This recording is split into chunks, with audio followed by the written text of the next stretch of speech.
এখনৰ down payment কিমান লাগিব? এখনৰ ডাউন পেমেন্ট লাগিব 1.2 1.2 মানে 1,20,000 টকা যদি আপুনি লৈ আহে তেতিয়াহলে টাটা ডিকৰ এখন লৈ যাব পাৰিব। নমস্কাৰ, ইকম ইনচাইডাৰৰ অন্য এটা ভিডিঅ'ত আপোনালোকক স্বাগতম জনাইছো। বন্ধুসকল, আপোনালোকে এখন কমাৰ্চিয়েল গাড়ী ল'ম বুলি ভাবি আছে নেকি? যদি আপোনালোকে কমাৰ্চিয়েল গাড়ী এখন লয় তেতিয়াহলে কি কথা জানিব লাগিব আজি এই ভিডিঅ'টোত আলোচনা কৰিম। বৰ্তমান মোৰ পাছত আছে কেইখনমান কমাৰ্চিয়েল গাড়ী, এই কেইখন আপোনালোকক দেখাম, তাৰ লগতে ইয়াৰ A to Z ইনফৰমেশ্যন আপোনালোকক দি দিম। গতিকে ভিডিঅ'টো শেষলৈকে চাই যাব। বৰ্তমান আমাৰ লগত বা উপস্থিত আছে, বা আপোনালোকক সকলোখিনি ইনফৰমেশ্যন দিব। তাৰ আগতে আপোনাৰ নামটো আমাক জনাই দিয়ক। মোৰ নাম শাহনাজ বেগম। হয়, এতিয়া ইয়াত এড্ৰেছটো কৈ দিয়ক। এড্ৰেছটো হৈছে নগাঁও ৰাণী মটৰ্ছ, 80 ৰোড খুটিকুটীয়া RD মটৰ্ছৰ ফ্ৰণ্টত। হয়, এতিয়া ইয়াত কেইখন গাড়ী উপস্থিত আছে? ইয়াত বৰ্তমান আছে 4খন আৰু পাৰ্কিঙত আৰু আছে। প্ৰথম এইখনৰ পৰা আৰম্ভ কৰো। এখন আপোনাৰ বলেৰো পিকআপ। হয়, মডেলটো কিমানৰ? এটো বলেৰো 1.7 হয়। হয়, এখনৰ মডেল হৈছে 2021ৰ। ৰানিং কিমান হৈছে? 35 কিলোমিটাৰ। আস্কিং প্ৰাইসটো কৈ দিয়ক। আস্কিং প্ৰাইস হৈছে 8 লাখ। 8 লাখ। যদি ডাউন পেমেন্ট হয়, ডাউন পেমেন্ট কিমান দিলে এখন ওলাই যাব? ডাউন পেমেন্ট 2 লাখ দিলে এখন ওলাই যাব। 2 লাখ দিলে ওলাই। নেক্সট আৰু এখন বলেৰো পিকআপ। এখন কিমান আহিছে আস্কিং? এখন হৈছে 7.5। 7.5। এখনৰ ডাউন পেমেন্ট? এখনৰ ডাউন পেমেন্টটো সেমে হয়। আৰু উপৰি যদি আপোনালোকে কমাব বিচাৰে তাত মানে কমো যায়। কমোৱা যায় ন? মানে আমাৰ ভিডিঅ' চাইলে কিবা ডিসকাউন্ট কৰি দিব। হেতুটো ডিসকাউন্ট হ'ব, মানে ডাউন পেমেন্টটো অকন ডিসকাউন্ট হৈ যাব। ডিসকাউন্ট হৈ যাব। মডেলটো কৈ দিব। মডেলটো এটো 2020 ৰ মডেল হয়। 2020। আৰু ৰানিং কিমান হৈছে এখনৰ? এটো 40 45 এনেকা হৈছে। হয়, আপোনালোকে দেখিলে দুখন বলেৰো পিকআপ আছে, পিছফালে আৰু আছে, আপোনালোকক দেখাই দিম। ভিডিঅ'টো স্কিপ নকৰাকৈ শেষলৈকে চাই যাব। নেক্সট আপোনাৰ আৰু এখন টাটা ডিকৰ হয়।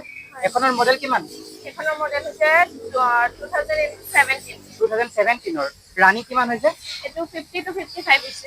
মিটাৰৰ কিবা টেম্পাৰিং কিবা অসুবিধা হ'ব নেকি? নাই অসুবিধা নাই। যদি কিবা অসুবিধা থাকে ঠিক কৰাই দিয়া হ'ব আমাৰ ফালৰ পৰা। গাড়ীৰ কন্ডিশন একদম ওকে আছে? হয়, আপোনালোকে নিশ্চয় চাই লওক।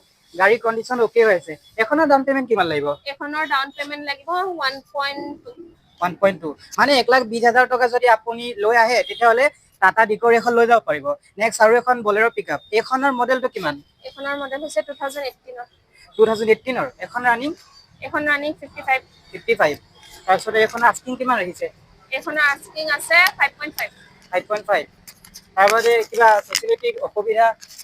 একো অসুবিধা নাই। যদি কাস্টমাৰে পায় তেনেকুৱা অসুবিধা সেইখিনি আমাৰ ফালৰ পৰা ঠিক কৰাই দিয়া হ'ব। আৰু গাড়ী কিনা 6 মাহৰ ভিতৰত যদি কিবা ইঞ্জিনৰ কিবা প্ৰব্লেম আহে সেইটো আমাৰ ফালৰ পৰা ঠিক কৰাই দিয়া। মানে 6 মাহৰ গ্যাৰান্টি দিব যদি কিবা ইঞ্জিনৰ প্ৰব্লেম হয়। বাকি এনে সুবিধা কি আছে জনাই দিয়ক।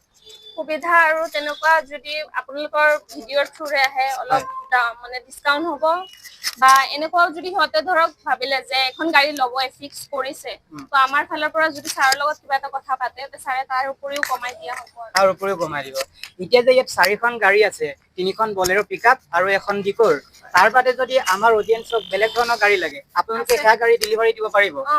পাৰিব। যেনেকুৱা ধৰণৰ লাগে আপোনালোকে নিশ্চয় শুনিছে, ইয়াত মাত্ৰ 4খন গাড়ী আছে। আপোনালোকক যদি বেলেগ ধৰণৰ গাড়ী লাগে বাইদেউহতে আপোনালোকক ডেলিভাৰী দিব পাৰিব। যদি আপোনালোক লাগে তেতিয়াহলে এটিউডৰ ৰাণী মটৰ্ছ, তেতিয়াহলে আপোনালোকে এটিউডৰ সন্মুখত ৰাণী মটৰ্ছ হৈ ইয়ালৈ আহি যাব পাৰে। ইয়াৰে আপুনি নিজৰ মন পছন্দৰ গাড়ী এখন চাব পাৰিব। আৰু 1,20,000 টকা লৈ আহিলে ইয়াৰ পৰা ডাউন পেমেন্টত এখন গাড়ী লৈ যাব পাৰিব। আপোনালোকে নিশ্চয় মোৰ পিছফালে দেখিছে এখন টাটা ডাম্পাৰ হয়। এইটো ৰাণী মটৰ্ছৰ পাৰ্কিং হয়। এইখন আপোনাৰ 2014 চনৰ হয়। 2014 চনৰ 11 মাহ হৈ আছে। এখন যদি আপোনালোকে ল'ম বুলি ভাবে তেতিয়াহলে আপোনালোকৰ প্ৰাইচ আহিব 12 লাখ টকা। আৰু আমাৰ ভিডিঅ' চাই আহিলে 1 লাখ টকা ডিসকাউন্ট কৰি দিব। যদি আপোনালোকে লয় এখন আপোনালোকে 11 লাখত নিব পাৰিব। আৰু ডাউন পেমেন্ট হ'ল এখনৰ 5 লাখ। আপোনালোকে নিশ্চয় গাড়ীখন দেখিছে, সকলোখিনি চাই লওক। এয়া পাৰ্কিঙতে আছে গাড়ী। টায়াৰ চাই একদম ধুনীয়া হৈ আছে। আৰু যদি কিবা অসুবিধা পায় দাদাহঁতে সকলো চেঞ্জ কৰি দিব। ইয়াত চিন্তাৰ কোনো কাৰণেই নাই। ডিক্কি চিক্কি সব একদম ব্ৰেণ্ড নিউ কণ্ডিচনৰ হৈ আছে। ইণ্টেৰিয়ৰ হয় একদম নতুন হৈ আছে। এতিয়া আপোনালোকক জনাম যে গাড়ীখন ল'বলৈ হলে কাগজ পাতি কি লাগিব আৰু কি ধৰি লওক আপোনালোকে চৰ্ত মানি চলিব লাগিব। বৰ্তমান বাই আপোনালোকক সকলোখিনি জনাই দিব। গতিকে আপোনালোকে চাই থাকিব। এতিয়া আপুনি কওক, যদি আমাৰ অডিয়েন্স কোনোবা আহিল, ধৰি লওক বলেৰো পিকআপ এখন ল'ব, সেইখন ল'বলৈ হলে ডকুমেন্ট কি লাগিব? আধাৰ কাৰ্ড, পান কাৰ্ড, 6 মান্থৰ বেংক ষ্টেটমেন্ট এইখিনি। ৰিফাইনেন্সটো হৈ যাব? হৈ যাব। ৰিফাইনেন্স আপুনি কৰাই দিব নে আমাৰ ফালৰ পৰা গোটেইখিনি হৈ যায়। ইয়াৰ পৰাই কৰাই দিব ন? বাকি ডিসকাউন্টও কৰাই দিব আমাৰ অডিয়েন্সক গতিকে আপোনালোকে শুনিলে আপোনালোকে যদি গাড়ী এখন লয় তেতিয়াহ'লে পান কাৰ্ড আধাৰ কাৰ্ড লৈ আহক আৰু কি ক'লে বেংক ষ্টেটমেন্ট 6 মাহৰ লাগিব ডাউন পেমেন্টটো কৈ দিয়ক ডাউন পেমেন্ট 1.2 পৰা হৈ যায় 1.2 ৰ পৰা মাত্ৰ 1,20,000 টকা এটা লৈ আহক ৰাণী মটৰ্ছত আপুনি নিজৰ মন পছন্দৰ এখন গাড়ী লৈ যাব পাৰিব আপোনালোকক পুনৰ লগ পাম অন্য এটা ভিডিঅ'ত চাই থাকিব ইকম ইনচাইডাৰ আৰু যদি এই ভিডিঅ'টো ভাল পালে তেতিয়াহ'লে লাইক কৰিব চেনেলটো ছাবস্ক্ৰাইব কৰিব